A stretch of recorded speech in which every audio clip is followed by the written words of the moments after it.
A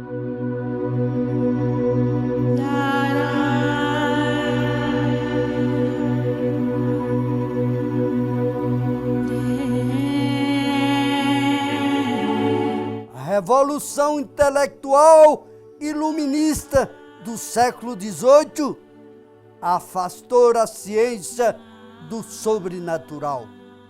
Foi um momento importante que deu à ciência o peso natural do desenvolvimento humano, mas que negava, nos seus setores mais radicais, a origem e a existência de Deus. Por isso, a comunidade acadêmica passou a questionar a validade das religiões, desacreditando os fenômenos sobrenaturais que não vão além da metodologia científica. Inclusive, Carlos Marx dizia que a religião era o ópio do povo, mas porque ele observava que os dogmas religiosos, que em sua grande maioria escondiam um projeto de dominação, limitava a atuação e o protagonismo da classe operária. Contudo, há coisas que nem a ciência conseguiu explicar. O Veda, Vaishnava, literatura escrita ao longo de séculos de observação, explica de forma razoável a existência de Deus. Nos textos traduzidos pelo cientista Srila Prabhupada, ele trata da natureza pessoal de Deus. Nas suas traduções comentadas do Veda, como ele é, o cientista revela que a origem de Deus está localizada na sua essência. Isso porque somos resultados de uma única energia, integrados e interdependentes. Sobre as ordens do imperador, a biblioteca de Alexandria sofreu um grande incêndio na ocasião. Foram destruídos mais de 700 mil manuscritos. Esse acervo reservava a soma de séculos de conhecimento que explicava a origem e a identidade de Deus. O sábio Baladeva Vyadabhushana afirma que todo conhecimento que não leva em conta a energia sábia não é confiável. No Brasil, o cientista Dhanvantari Ivan Augusto, Mitravinda Deva, Clara Salles, Ramacharita, Ricardo Souza e o Munacharya Iranildo Nóbrega conseguiram mostrar que a energia da essência de Deus assemelha-se ao teorema de Fermat. Possível provar a existência de Deus a partir de um método. Com a superação do método de Sankaracharya, que coloca em primeiro plano a palavra pranavana em lugar da sílaba primordial Onkara.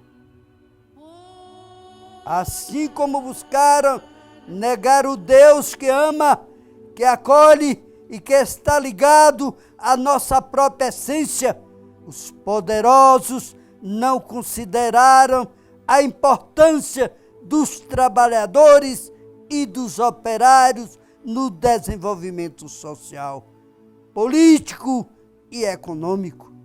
Assim como faz o ministro da Fazenda, Guedes, banqueiro privilegiado e cria do autoritarismo chileno de Pinochet, que atribui o fracasso econômico do país à seguridade social.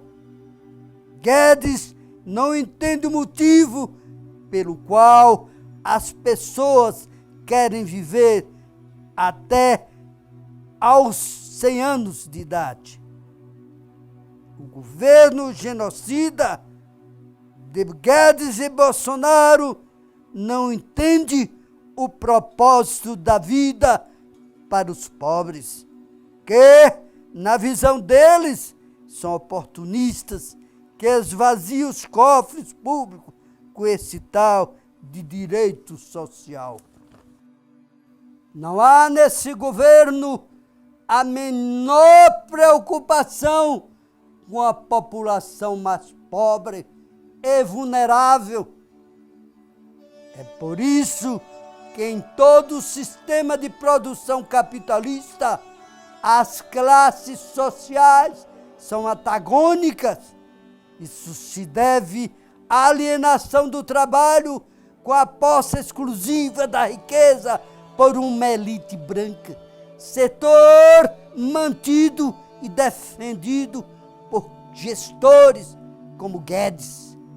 O ministro vê como absurda as viagens de empregadas domésticas à Disney e o funcionamento estudantil para os filhos de porteiros. O Instituto Brasileiro de Geografia e Estatística, IBGE, estima que há pelo menos 14.400.000 trabalhadores desempregados no Brasil. Isto significa uma catástrofe econômica e social para um país rico como o Brasil. A negatividade desses índices só fora registrada no período de instabilidade econômica dos governos autoritários. No processo de transição do real ou nas gestões que antecederam os governos petistas. O governo Lula foi reconhecido pelo pleno emprego, época em que tínhamos apenas 5 milhões de desempregados. Lula foi o responsável por conduzir sabiamente o Brasil durante a crise econômica globalizada de 2008. Neste período, o presidente operário fortaleceu os bancos públicos, ampliou a distribuição de crédito e reduziu os juros. Este modelo econômico trouxe muito lucro para os banqueiros, mas garantiu também a empregabilidade dos pobres no país. Lula buscou manter, durante a crise, o Estado forte e presente. Mas a realidade brasileira mudou junto com os governos. Atualmente, várias empresas públicas estão na mira dos privatistas. E pior disso tudo é que são empresas estratégicas para o país. São elas a empresa de Correios, Telégrafos, que há séculos atua no Brasil e que oferece dos serviços mais rentáveis neste momento de pandemia. E a Eletrobras, empresa pública responsável por conectar e distribuir toda a energia elétrica no país. Sem falar na dolarização do preço dos combustíveis, com gasolina a R$ 6 e gás de cozinha a R$ 110. o atual governo levou o país ao caos social, com uma diferença acentuada entre ricos e pobres. O fosso entre essas classes nunca esteve tão grande. Neste momento, temos milhões de miseráveis desempregados. Temos também uma minoria cada vez mais rica, já que lucrou bilhões durante a pandemia. Essa disparidade surgiu com a burguesia lá na Revolução Francesa. Desde então, os ricos se mantêm no topo dos privilégios e os pobres com o minimalismo dos recursos. Infelizmente, estamos atravessando um período de alienação ideológica. O engajamento de alguns grupos religiosos na manutenção desse Estado genocida preocupa e ameaça a estabilidade no Brasil. Desde a Revolução Francesa, a burguesia atravessa gerações dominando o capital acumulativo e não distributivo, o que implica num rastro de pendências sociais, econômicas e ambientais. A Carta da Terra reúne a perspectiva restaurativa do planeta, apresentando-se como uma solução possível para os desafios do mundo, para a atualidade, na plenitude do Estado democrático que esperamos alcançar com Lula presidente em 2022.